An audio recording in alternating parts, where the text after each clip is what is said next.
Karizmatik. Today, we are unpacking a stark and provocative philosophy on the nature of power and self-control. We're looking at source material that argues lust is not just a biological urge, but a systemic trap designed to steal a person's ambition and agency. We'll be exploring the connection between discipline and empire building, the idea that modern algorithms are weaponized against human weakness. And the controversial view that true intelligence requires profound solitude.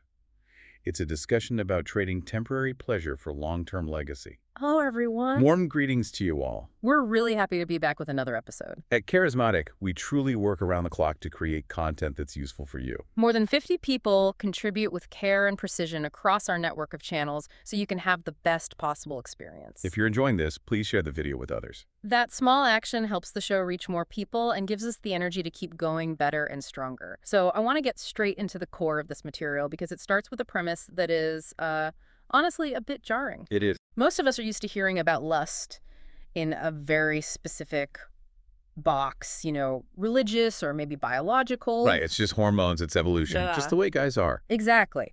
But these sources we have today, they're calling it the great lie. It is a radical reframing, and it really demands you pay attention. The text explicitly argues that what men are told is natural is actually a manufactured weakness. A weakness. A weakness. And it's not just about sexual desire, though that's a big part of it. The source defines lust as a broader trap of cheap, immediate gratification. There's a need for the now. The need for the now at the expense of later. And it asks a really provocative question. If you're constantly chasing these urges, who's actually profiting? Right. Who benefits? Because according to this text, it's definitely not you. So let's clarify that because I think this is a sticking point. When the source says lust, is it just about physical attraction, or is it wider? Oh, it's much wider. In the context of these documents, lust is basically shorthand for the compulsive need for low-effort dopamine. So that could be anything. Anything. The endless scrolling, the junk food, gaming, the need for digital validation. The argument is that what the text calls the system has rebranded all this as human nature. It's okay, everyone does it. Exactly. It's natural to want this. But the source argues that's a control mechanism. If you believe your weakness is natural, you won't even try to fix it. A control mechanism. That sounds intense, but it's not about force, is it? No, and that's the genius of the trap, according to the author. You don't control people with whips anymore. It's inefficient. It creates rebellion. You control them with pleasure. You control them with pleasure. If you can keep a man hooked on a steady drip of low-grade dopamine, he becomes docile. He loses his edge. The text uses that image of men late at night, just scrolling. Bathed in the blue light of their phones. Yeah. I think everyone can identify with that zombie state. Right. And the source calls that state a leak. You aren't just wasting time, you're leaking your essence. Your essence. What does that mean exactly? It's your ambition, your drive, the energy you have to build something, to create, to lead. It's a finite fuel source. And every time you give in, you're siphoning fuel out of your tank. You wake up the next day and you're just less hungry for greatness. You've already been fed, but you were fed junk. That's a terrifying trade-off. You're trading your potential legacy for a pixelated image, a moment of distraction. And this isn't a new problem. The source supports this by looking backwards at history. At the empire builders. People like Napoleon, Caesar, Marcus Aurelius. The argument is their defining trait wasn't just intellect, it was profound self-restraint. That's interesting. We usually think of them as these wild, ambitious conquerors, not conquerors of themselves. But the source argues you can't have one without the other. It claims they understood discipline was the foundation of power. Like Marcus Aurelius writing Meditations. Exactly. That's basically a manual on how to ignore your impulses and just do your duty. If they had been ruled by their urges, they would have been easily distracted, easily manipulated. Which leads to the rot theory of civilization that the text presents. Yes. We tend to think of the fall of Rome as this big, dramatic event. Barbarians at the gate. Right. But the text argues Rome fell long before that. It fell when the internal discipline of its citizens just collapsed into corruption and excess. When bread and circuses became more important than duty. Precisely. There was that line about the samurai, too. That one really stuck with me. They traded their swords for pleasure. It's poetic, isn't it? It implies you voluntarily lay down the thing that makes you strong because holding it is just too heavy, and the pleasure is too easy. And in the modern day, the source describes this as a silent rot. We don't realize we're losing because we're not fighting a visible enemy. We're losing by inches. And the text quotes Nietzsche heavily here. The paraphrase is basically, he who cannot obey himself will be commanded. That's the whole thing right there. It is. If you're a slave to your own pleasure, you are controllable. If someone knows what you crave, they own you. They don't need a gun. They just need the keys to your addiction. And that's where the cage analogy comes in. The modern prison doesn't have bars. It has screens. The argument is that physical confinement is obsolete. Why bother? If you can break a person's will, keep them sedated and distracted, they'll sit in a virtual cage all by themselves. They won't even realize they're trapped. They think they're having fun, connecting, relaxing. But really, they're just being pacified. And we have to talk about the technology. We're not just fighting our own biology. Oh, that's the critical distinction. We are fighting algorithms. These are systems designed by some of the smartest people in the world. With one goal. One goal. Keep you scrolling, maximize your time on device. The source argues these algorithms are literally weaponized against human weakness. It feels like a rigged game. Your brain evolved to find berries, and you're up against an AI that knows exactly how to keep you hooked. It is a rigged game. And the text suggests that the system prefers you this way. They don't want strong, focused men. Strong men ask difficult questions. They challenge the status quo. A distracted, addicted man is the perfect consumer.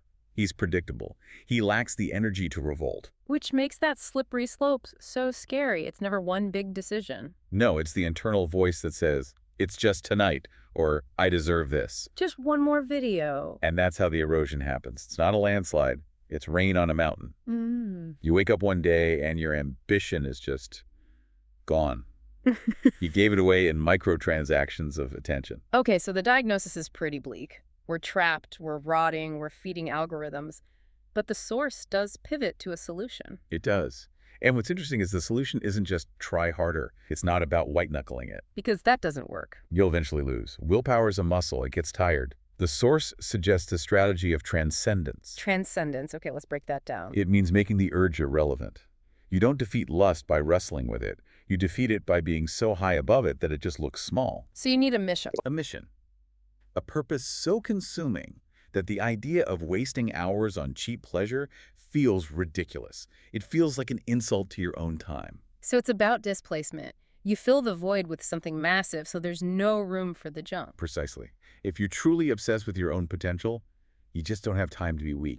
The temptation comes up and you don't say, I shouldn't. You say, I don't have time for this. That's a shift in identity, not just behavior. It is. The distraction becomes an enemy to your mission, not a treat you're denying yourself. Shall we begin? Let's crush it. So, step one is finding that mission. But the source describes a second phase, which it calls the awakening. This is where it gets a bit more aggressive about social dynamics. It's not just what you do alone, it's about how you interact with the world. This is the red pill moment, basically. It is. The awakening is described as this moment of clarity where you realize the social world is, well, largely a performance, a game designed to keep everyone comfortable. And the list of behaviors they call out is pretty savage. Laughing at unfunny jokes. Pretending to care about boring conversations. Things we all do to be polite. And the source sees that politeness as a form of submission. We wear these masks to fit in, to seek validation from people who are also just wearing masks. It's a hall of mirrors. It is. And the awakening is when you decide to just drop the mask. You stop apologizing for who you are. You stop laughing if it's not funny. Which sounds liberating, but I mean, let's be real, that's also isolating. Of course, if you stop playing the game, people stop inviting you to play. You become the weird one. And that leads directly to the section on intelligence and solitude. Right. The text brings up the philosopher Arthur Schopenhauer here. He had a very dim view of most social life. He thought it was driven by boredom and fear. Exactly. And the source uses him to make a specific point. High intelligence requires solitude. That goes against everything we're told. Your network is your net worth. Be connected. The source argues that's advice for the average person. For the exceptional person, the noise of society is a hindrance. If you're constantly processing other people's input, you can't hear your own thoughts. You can't generate original ideas. You can't. You need the silence to hear the signal of your own genius. Solitude isn't a punishment, it's a laboratory. But the world doesn't like that. The world fears the guy who sits quietly and doesn't need approval. The world fears him because he can't be controlled. There's no leverage. If you don't need their applause, you don't fear their booing. And that makes you dangerous to the status quo. Thanks for staying with us up to this point. If it's been helpful, send it right now to one person. Your single share really motivates our team. Okay, so we're talking about the cost of solitude. You become the outsider. But then the source throws this paradox at us. The paradox of validation. This is one of the most insightful parts of the text. The paradox is this. As long as you're desperate for approval, as long as you're dancing for attention, they'll ignore you. But the moment you turn your back, The moment you embrace your solitude and your mission, the world starts chasing you. it's that classic human psychology, isn't it? We want what we can't have. It is, but the source goes a bit deeper. It argues that the masses are secretly lost. They're drowning in that cheap pleasure we talked about. They're anxious, directionless. Exactly. So when they see someone who is truly free, someone with discipline, a mission, who doesn't care what others think, they're mesmerized. They want to know the secret. They want to follow that person because that person knows where they're going. So by trying to fit in, you become invisible. But by daring to stand out, you become a leader. That's it.